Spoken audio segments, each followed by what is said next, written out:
আপনারা বয়ান শুনছেন সন্ধ্যা থেকে। আসলে এটা জিকিরের মাহফিল। আমরা যে মশক করি এটা মূলত জিকিরই মশক হয়। আমরা কালেমা শিখেছি, আমরা সূরা কেরাত শিখেছি। আমাদের জন্য উপকার হতো যদি আমরা সবাই মাগরিবের পরে আসতে পারতাম। মাগরিব থেকে যদি আমরা 10টা পর্যন্ত কমপক্ষে মাসে একদিন মশক করতে পারতাম, তাহলে আমরা খুবই উপকৃত হতাম। দেখেন, অন্যান্য জিকিরের মাহফিল থেকে এটার গুরুত্ব কেন বেশি? কারণ আপনারা জানেন, উলামায়ে কেরাম প্রায় সময় বয়ানে বলে থাকেন যে একজন ছাত্রের পায়ের নিচে ফেরেশতারা তার পর বিছাইয়া দেয়। এখন এখানে আসার পরে এটা কিন্তু জিকির যারা করেন তাদের ব্যাপারে বলা হয়নি, অন্য ইবাদতকারীর ব্যাপারে বলা হয়নি, তালবে ইলমের ব্যাপারে বলা হয়েছে। আমরা যখন এখানে আসি তখন আমরা তালবে ইলম হয়ে আসি, যার কারণে ওই মাদ্রাসায় পড়নেওয়ালা তালবে ইলমের পায়ের নিচে আল্লাহ পাক যেভাবে নূরের পর বিছিয়ে দেবেন ফেরেশতারা, তেমনি এখানে যারা আছেন তাদেরও দেবেন। কারণ আমরাও তো ছাত্র হিসাবে আছি। হযরত আবু বকর সিদ্দিক রাদিয়াল্লাহু তাআলা আনহু মুসলমান কবে হয়েছিলেন? হযরত খাদিজা রাদিয়াল্লাহু তাআলা আনহা মুসলমান কবে হয়েছিলেন?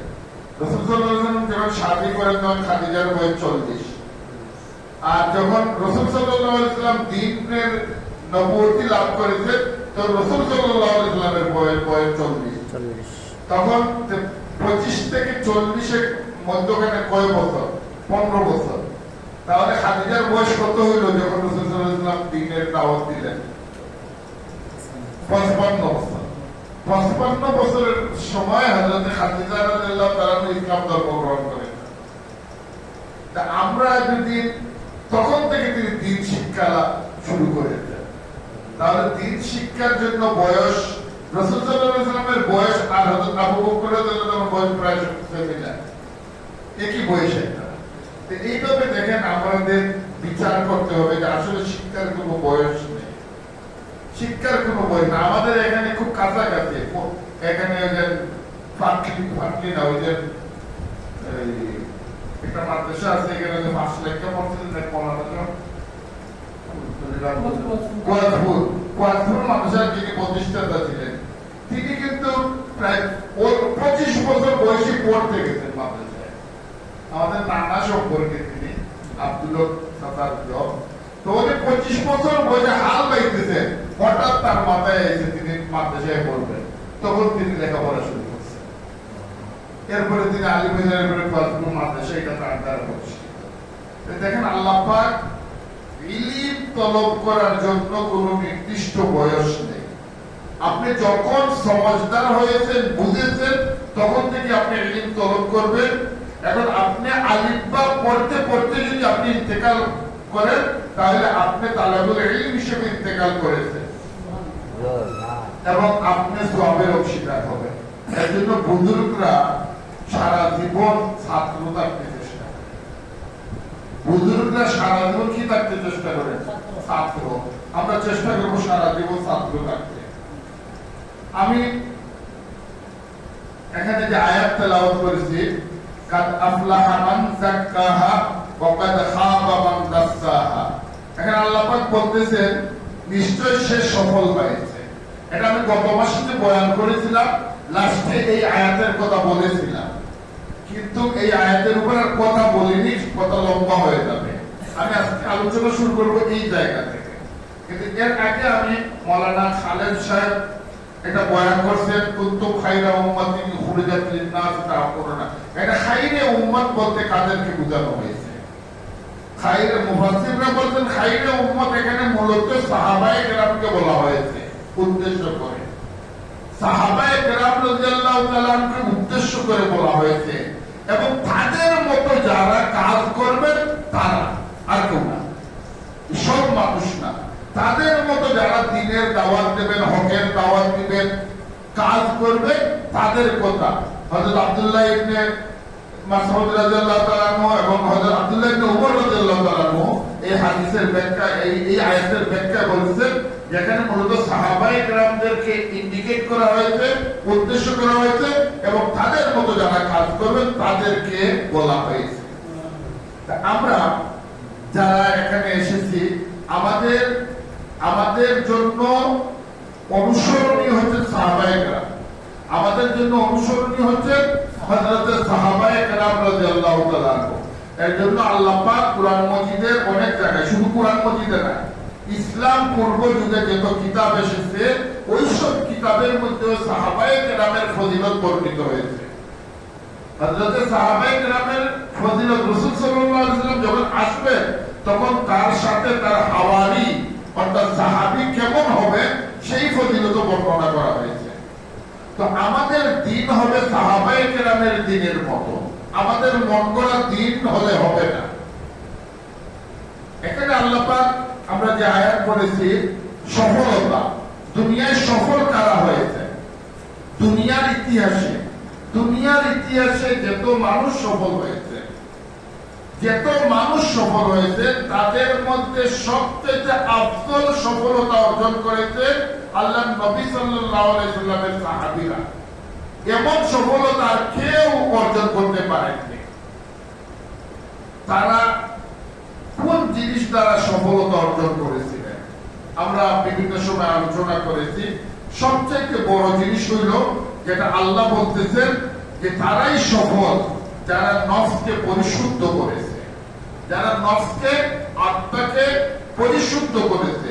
আল্লাহ নবী সাল্লাল্লাহু আলাইহি সাল্লামকে আল্লাহ পাক নবুয়তি দান করার আগে সিনাজা করতেন, পরিষ্কার করে দিয়েছেন, ধুয়ে দিয়েছেন। এটা কিন্তু আমাদেরকে তো এরকম জিব্রাইল এসে ধুয়ে দিবেন না, কথাটা বুঝছেন? কারণ এটা তো নবী করিম সাল্লাল্লাহু আলাইহি সাল্লামের জন্য খাস ছিল, এটা নবীর জন্য খাস ছিল, আমাদের জন্য না। এর জন্য আমাদের এই পরিষ্কার করার জন্য আমাদের কিছু কাজ করতে হবে, আমাদের মেহনত করতে হবে। আর তারা সফল নয় যারা তাদের অন্তরকে কলুষিত করেছে, অন্তরকে কলুষিত মানে ময়লা করে ফেলছে। এখন ময়লা জিনিসটা কি, আপনি যদি পরিষ্কার করতে হয় এর আগে তো বুঝতে হবে এখানে ময়লা জিনিসগুলা কি ময়লা জমা হয়েছে। এখানে প্রথম নম্বর ময়লা আমাদের মধ্যে জমা হয়েছে, এটা হচ্ছে আমাদের লোভ। আমাদের নফসের মধ্যে কি এসেছে? লোভ এসেছে। এটা একটা ময়লা, মারাত্মক ধরনের ময়লা, মানে নাজিস টয়লেট যে ময়লা ওইটা ধুইলে চলে যায়, উপরের ময়লা ধুইলে চলে যায়। কিন্তু লোভ এমন ধরনের নজিস, এমন ধরনের ময়লা যেটা শুধু দইলে যায় না, লোভ সম্পর্কে আল্লাহ পাক বলতেছেন ওমাইয়ুকা সুখা নাফসিহি ফাউলাইকা হুমুল মুফলিহুন। সূরা এটা হাশরের মধ্যে যাকে তার অন্তরের লোভ ও কৃপণতা থেকে রক্ষা করা হয়েছে তারাই সফল। আল্লাহ বলতেছে যাকে অন্তরে কৃপণতা এবং লোভ থেকে বাঁচানো হয়েছে তারা সফল। এখন আমি চিন্তা করি, এটা ওয়াজের বিষয় না, এটা সাধনার বিষয়। আমি চিন্তা করে দেখি যে আমার লোভ কি নিবারণ হয়েছে, সংযত হয়েছে? আমি বলবো না, আমারটা আমি জানি, আপনারটা আপনি জানেন, সবাই সবারটা জানেন। আপনি লোভ কাকে বলেন? আপনার জায়গা আরেকজন দখল করে ফেলছে, আপনি যে মাইক করছেন, এটার নাম লোভ নাকি? না, এটা লোভ না, এটা তো হকের জন্য আপনি লড়াই করতেছেন, এটা লোভ না। আপনি বাজারে ব্যবসা করতেছেন, এটা লোভ না। আপনি খেতে গেছেন, এটা লোভ না। আপনি ব্যবসা করতেছেন, এটা লোভ না। আপনি ঘুম থেকে উঠে ফজরের নামাজ পড়ে হাওড়া গেছেন, এটার নাম লোভ না। লোভ হলো যেটা আপনি অনাধিকার চর্চা করেছেন, আপনার ভাইয়ের হক আপনি দিতেছেন না, আপনার বোনের হক আপনি দিতেছেন না, আপনি ওজনে মাল কম দিতেছেন, আপনি মানুষের অধিকার খেলে নিতেছেন, আপনি কি করতেছেন? কোন জিনিস দেখলে খালি সবকিছু আপনার নিজের হয়ে যাও, এটা চাচ্ছেন, এটার নাম হচ্ছে লোভ। লোভ, আপনি এই লোভ থেকে নিজেকে, আর কৃপণতা থেকে, কৃপণতা মারাত্মক একটা অভিশাপ। যে আপনি কৃপণকে, কৃপণ হলো এর নাম কৃপণ না যে যে বাজারে গিয়ে আপনাকে আখনি খাওয়াইতেছে না, আপনাকে বিরিয়ানি খাওয়াইতেছে না, বা আপনার চাষের নিত্যদিন পার্টি করতেছে না, সে ঈদের সময় খুব ভালো ভালো জামা কাপড় খরিদ করতেছে না, সে কৃপণ নয়। কৃপণ হলো সেই ব্যক্তি যাকে আল্লাহ নির্দেশ করেছেন যাকাত দেওয়ার জন্য সে যাকাত দেয় না, যাকে বলছেন রিজেকের মাল থেকে কিছু আল্লাহর রাস্তায় দেওয়ার জন্য সে দেয় না, তাকে বলা হয় কৃপণ। কৃপণ হলো ওই ব্যক্তি যে ব্যক্তি আল্লাহর রাস্তায় সে খরচ করে না, তাকে বলা হয় কৃপণ। যে টাকা কমে যাবে এজন্য সে যাকাত দেয় না, তাকে বলা হয় কৃপণ। কথাটা বুঝছেন?